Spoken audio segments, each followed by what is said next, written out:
Today I'm coming to you from my kitchen, and we're here to make some snacks, but not just regular snacks. We're gonna go a little bit extra and make healthier snacks. Even though we're already starting off with some very fresh vegetables, we are going to amp it up a little bit. And what I mean by that is that we are going to lacto-ferment them. Now, I know fermentation sounds a little odd and whatever, but it's been around for, centuries. And this is how people, kind of stored their foods or, preserved it for a little bit longer when canning wasn't something that they wanted to do or could do. But that's what we're doing here today. And you think lacto, that's got to come from milk, right? But it doesn't. Actually, it comes from lactobacillus, which is the bacteria that is really good for your digestive system. That's like probably one of the main things that they have in probiotic drinks. You can get the supplements at the health food store, that type of thing. So not only does it help with your guts, it also helps with, it can help with skin issues, the female reproductive system, things like that. Anything that needs to be really balanced, it's really good for. So we're gonna keep it all really low cost, and we're gonna try to make it as healthy as possible. So I went to my farmer's market and I got, the vegetables that they had the most readily available and a great price. We've got some cucumbers, some green beans and carrots. That is quite a large carrot. And, this is half-used onion because, gotta use it up. Some garlic. And I also picked up some bay leaves, because these bay leaves, even though that technically it's not the best idea to use dried herbs when you're fermenting because it leaves kind of a musty flavor, these bay leaves are going to release what they call tannin. There is also tannin in tea bags, like black tea bags. So if you're not trying to go for this, then I guess you could use the tea bags. Might leave a little bit of an odd flavor for your pickles, but to each his own, whatever you want to do. I'm gonna put bay leaves in mine, and they keep them crisp. It keeps the pickles with a little snap to them. And I mean, nobody really wants like a soft kind of gummy, chewy pickle, right? That's gross. So we are going to do that. And yeah, so I'm gonna make some for snacks for my house, but also, they're great as a side. So if you're having a sandwich, slice a pickle, or, a little stick of carrot. Or I'm also going to use cherry tomatoes. They have like a really nice little zing to them when you ferment them. So I'm going to show you what we have and the things that you need, and we're gonna keep it fast, quick, sweet, and hopefully get you fermenting. These are the vegetables that I got from the farmer's market, and the bay leaves as well, the onion that I already had. And you're gonna want some sea salt. Now, you can use any kind of salt really that you want, but it can't be iodized. So you're gonna want either sea salt. I like to get the fine cut one because the coarse, it takes a little bit longer to dissolve. And that's not something that you necessarily want because the salt is something good. So you're going to need the salt, your veggies, any kind of herb that you might want. Remember, fresh is better.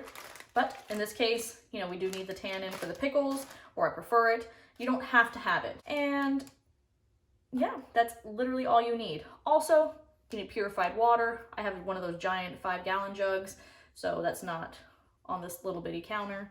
But, bottled water or anything like that, or boiled water if you want to go that route, which would be cheaper. But this is more convenient for me since I already have it here. Here we have the tools that you're gonna need. Glass jars with a lid. You have to have a lid. These are glass weights. I keep them in the little container it came in just because they're safe. And these are airlock fermentation lids that you add to like these little mason jars. A scale, calculator, just a little cheapo I use in the kitchen, and a cutting board and a sharp knife, because obviously a dull knife would probably not be a great idea or very useful. So I will say these two things right here, they are not necessary. You do not have to buy them. It will go just fine without them all. These can be replaced with a water bag, like a Ziploc bag full of water, and these are just not necessary. I like them because, as you can see how the little hole, when you put them here, the gases that the fermentation releases come out, but don't let air in. That's very handy. Without these, you're just gonna have to burp, as they say, your little jar. You do not have to get these, but I am a little bit lazy when it comes to, consistent cooking like this, things that aren't like bam, bam, and you're out of here. So I need these just because I will forget to burp them, and then I will probably end up with shards of glass all over my kitchen when it actually explodes. So if you are a more responsible cook, then please, by all means, save your money. Don't use these, and you don't need these, okay? And that's about it for the tools. So now let's just get to chopping our vegetables up, and let's start this. As you can see, I sliced up the cucumbers. I took out part of the middle section with the seeds just to give it a firmer texture, and I also cut off both ends of them as well. I went ahead and sliced up my onions. I found some dill in the fridge to add, and some bay leaves. And you want these smaller items to remain in the bottom so that they don't float to the top when you add the water. Now you're going to strategically kind of place your cucumber slices around, but they don't have to be perfect. They might lay up on each other a little bit, and the main goal is that they will not float up to the top.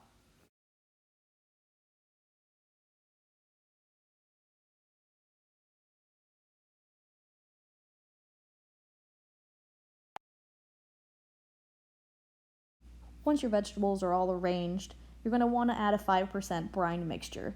There are plenty of websites online that can show you how to do this if you are not sure, but you're going to want it to be to the level of your vegetables because we will add a weight to it after. Okay, so this is day 2. I ran out of time to film yesterday, but I went ahead and did the rest of the vegetables off camera because there was no difference in them, other than the green beans did require me to use hot water instead of cold water because it's a vegetable that requires cooking. As you can see here, I talked about before that you could use, instead of the weights, a Ziploc bag. So this is a Ziploc bag full of water, and I just put it there so that the water level will come up and be above my vegetables. So these two I did the other way, like I said before, whereas these have the weights and the little fancy airlock, whatever they're called, lids. Yes, that. So they're all done. I did do these 2 jars with the solid lid seals so that I can show you later on, the difference between them. So I'll be burping these just like, you're gonna have to if you use the solid lids. The only thing that changes between these is that the cucumbers and tomatoes do have a higher salinity in the water. I used 5% salt in these 2, whereas I used 2% in these. Now, the reason I did that is because some vegetables require a little bit more salt since they are prone to, those are my dogs tippy tapping on the floor. They just require more salt because they are more prone to molding. So to prevent the mold, you add more salt, easy peasy. Now, there are many salt calculators online and tons of charts that you can refer to in case that you're not quite sure if your vegetable needs more salinity or less. There are tons.